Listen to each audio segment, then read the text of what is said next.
म ललन शर्मा आज फेरि उपस्थित भइसकेको छु र आज हामीले इपिडेमियोलोजी अन्तर्गतको कन्सेप्ट अफ कजेसन्सहरु मध्ये इपिडेमियोलोजिकल ट्रेडको बारेमा डिस्कसन गर्नेछौँ। र इपिडेमियोलोजी ट्रेड भन्नाले एजेन्ट होस्ट इन्भाइरोमेन्टको अन्तर सम्बन्ध इन्ट्रेक्सनलाई पारस्परिक सम्बन्धलाई नै इपिडेमियोलोजिकल ट्रेड भनिन्छ। र यो कन्सेप्ट अफ कजेसन अफ डिजिज को सबैभन्दा बेस्ट पपुलर र ट्रेडिसनल थ्योरी हो। र यसमा कुनै पनि रोग हुनको लागि एजेन्ट होस्ट र इन्भाइरोमेन्ट एक आपसमा पारस्परिक सम्बन्ध बनायो भने रोग हुन्छ भनेर भनिएको छ। र यो इपिडेमियोलोजिकल ट्रेडले तीनवटा कुरालाई कन्सिस्ट गर्छ, एजेन्ट होस्ट र इन्भाइरोमेन्टलाई, जसमध्येको हामी तीनटै कन्सिस्ट गर्ने कुराहरूलाई डिस्कसन गर्नेछौँ। सर्वप्रथम एजेन्ट भनेको कुनै पनि सब्स्टान्स लिभिङ वा नन लिभिङ थिङ्स जसले डिजिज प्रक्रिया इनिसिएट गर्न सक्छ, सुरु गर्न सक्छ, रोग लगाउन सुरु गर्छ, त्यसलाई हामीले एजेन्ट भन्छ। त्यसको बढी भएर, घटेर वा प्रेजेन्ट भएर यदि डिजिज प्रक्रिया स्टार्ट भइराखेको छ भने त्यो थिङ्सलाई, त्यो सब्स्टान्सलाई, त्यो लिभिङ वा नन लिभिङ थिङ्सलाई हामीले एजेन्ट भन्छौँ। र यो इपिडेमियोलोजिकल ट्रेडको सबैभन्दा मेन र इम्पोर्टेन्ट फ्याक्टर्स हो। यसलाई नेपालीमा हामीले कारक तत्त्व भन्छौँ।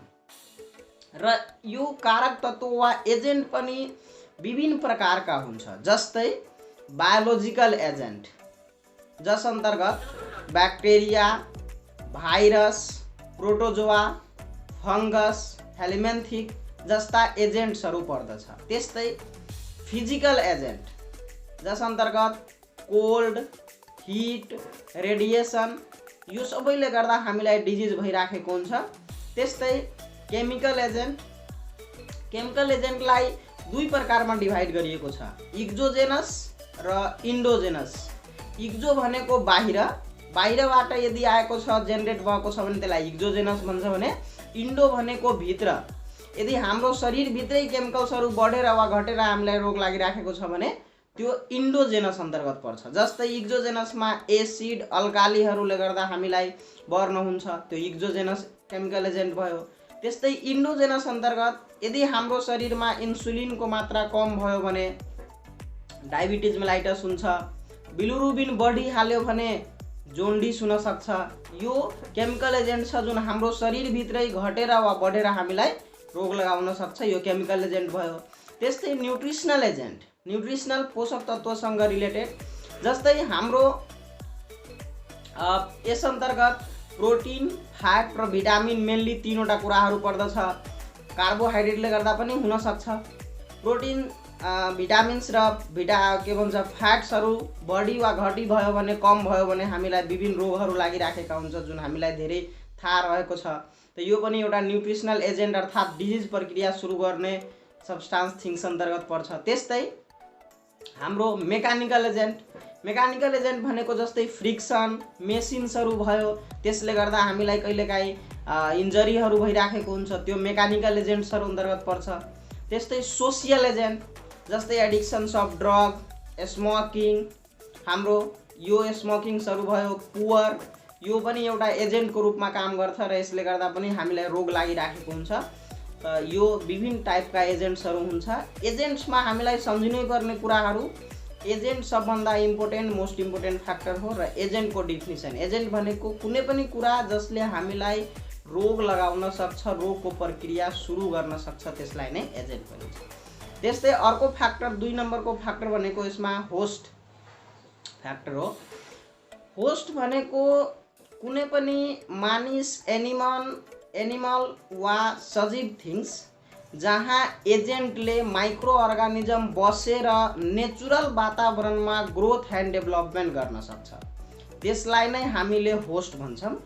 र यो होस्टको पनि धेरै क्लासिफिकेसन्सहरू छ, जसमध्ये हामीले 4वटा मेन क्लासिफिकेसनको बारेमा कुरा गर्नेछौँ। र यो होस्ट भनेको इन्ड फ्याक्टर हो, जहाँ रोग लाग्छ। इपिडेमियोलोजिकल ट्रेड अन्तर्गतको ये होस्ट भन्नाले यसमा रोग लाग्ने हो। र होस्टमा पनि एउटा अब्लिगेट होस्ट। अब्लिगेट होस्ट भनेको यस्तो होस्ट जुन होस्टमा एउटै होस्टमा डिजिज प्रक्रिया सुरु भइहाल्छ। एउटै होस्ट चाहिन्छ डिजिज प्रक्रिया हुनको लागि, डिजिज डेभलप हुनको लागि। त्यस्तो होस्टलाई हामीले अब्लिगेट होस्ट भन्छौँ। जस्तै टाइफाइड हुनको लागि अर्को होस्ट चाहिँदैन, मिजल्स हुनको लागि अर्को होस्ट चाहिँदैन, चिकन पक्सको लागि अर्को होस्ट चाहिँदैन। त यो हाम्रो अब्लिगेट होस्टहरू अन्तर्गत पर्दछ। त्यस्तै ट्रान्सपोर्ट होस्ट यस्तो होस्ट जहाँ एजेन्ट बस्छ, माइक्रो अर्गानिजम बस्छ तर ग्रोथ एन्ड डेभलपमेन्ट गर्दैन, त्यस्तो होस्टलाई हामीले ट्रान्सपोर्ट होस्ट भन्छौँ। र लोकसेवाको लागि सबैभन्दा इम्पोर्टेन्ट प्राइमरी र सेकेन्डरी होस्ट। प्राइमरी होस्टको अर्को नाम डिफिनिट होस्ट हो र प्राइमरी होस्ट भन्नाले यस्तो होस्ट जसमा माइक्रो अर्गानिजमको एडल्ट स्टेज बस्छ र सेक्सुअल लाइफ साइकल व्यतीत गर्छ जुन होस्टमा, त्यो होस्टलाई हामीले प्राइमरी होस्ट वा डिफिनिट होस्ट भन्छौँ। र मानिस प्राय जसो धेरै रोगहरूमा प्राइमरी होस्ट नै हुन्छ, डिफिनिट होस्ट नै हुन्छ, एक्सेप्ट मलेरिया एन्ड हाइडाइटी डिजिज। मलेरियामा र हाइडाइटी डिजिजमा मानिस सेकेन्डरी होस्ट हुन्छ र बाँकी सबै रोगहरूमा मानिस प्राइमरी होस्ट हुन्छ। यो एकदमै इम्पोर्टेन्ट छ हाम्रो लोकसेवाको लागि, यसलाई याद गर्नु होला तपाईहरुले। र सेकेन्डरी होस्ट भनेको यस्तो होस्ट जहाँ कुनै पनि माइक्रो अर्गानिजमको लार्भल स्टेज बस्छ र असेक्सुअल लाइफ साइकल बिताउँछ, त्यो होस्टलाई हामीले सेकेन्डरी होस्ट वा इन्टरमेडिएट होस्ट भन्छौँ। र यो सेकेन्डरी होस्ट अघि इक्जाम्पल दिइसके, मानिस प्राय जसो हाम्रो प्राइमरी होस्ट हुन्छ भने अरू कुराहरू सेकेन्डरी होस्ट हुन्छ, तर एक्सेप्टमा मलेरिया र हाइडाइटी डिजिज, यो याद गर्नु होला। र होस्ट एकदमै होस्टको पनि क्लासिफिकेसन्स अन्तर्गत एज, सेक्सको आधारमा, पर्सन्सहरूको आधारमा, कास्टहरूको आधारमा फरक रहेको छ। तर त्योहरूमध्ये हामीले एउटा सम्झिनुपर्ने कुरा लोकसेवाको लागि, होस्ट फ्याक्टर एजसँग एकदम स्ट्रङली रिलेटेड हुन्छ भनेर याद गर्नु होला। कहिलेकाहीँ क्वेसन्स दिइराखेको हुन्छ host is strongly related with the age, हामीले एन्सर रोज्नु होला। र यो होस्ट इन फ्याक्टर हो इपिडेमियोलोजिकल ट्र्याडको, जहाँ रोग लाग्छ। अब त्यस्तै यसको अर्को यसमा पर्छ इन्भाइरोमेन्ट। इन्भाइरोमेन्ट भनेको हामीले हेर्न वा हेर्न नसक्ने हामीभन्दा बाहिरका जति पनि कुराहरू छ त्यो सबैलाई नै इन्भाइरोमेन्ट भन्छ। र इन्भाइरोमेन्ट इपिडेमियोलोजिकल ट्र्याडको की फ्याक्टर हो। यसले गर्दा नै एजेन्ट होस्टसम्म पुग्छ। मानौ हाम्रो एजेन्ट रेडी छ, एकदम होस्ट पनि रेडी छ, तर इन्भाइरोमेन्ट छैन, बिचमा इन्भाइरोमेन्ट छैन भने मोड अफ ट्रान्समिसन नभएर डिजिज प्रक्रिया सुरु हुन नसक्छ। त्यो भएर इन्भाइरोमेन्टलाई की फ्याक्टर र एजेन्टलाई मेन फ्याक्टर, इम्पोर्टेन्ट फ्याक्टर भनिन्छ, सम्झिनुपर्ने कुरा। र इन्भाइरोमेन्ट पनि 3 प्रकारको हुन्छ। जस्तै बायोलोजिकल अन्तर्गत जस्तै हाम्रो यो बाहिर हामीले हेरिराखेका जति पनि सजीव कुराहरू छ त्यो बायोलोजिकल एजेन्ट अन्तर्गत पर्छ भने, फिजिकल जस्तै वाटर, एयर, सोइल, योहरू रेडिएसन, योहरू हाम्रो फिजिकल एजेन्ट्स अन्तर्गत पर्छ। त्यस्तै साइकोसोसियल एजेन्ट जस्तै हाम्रो कल्चर, ट्याबुज, नर्म्स, ट्रेडिसन, योहरू हाम्रो साइकोसोसियल एजेन्ट्सहरू रहेको छ। अब यो इपिडेमियोलोजिकल ट्र्याडमा 3 वटा कुरा पर्नेहरू बुझिसक्नुभयो।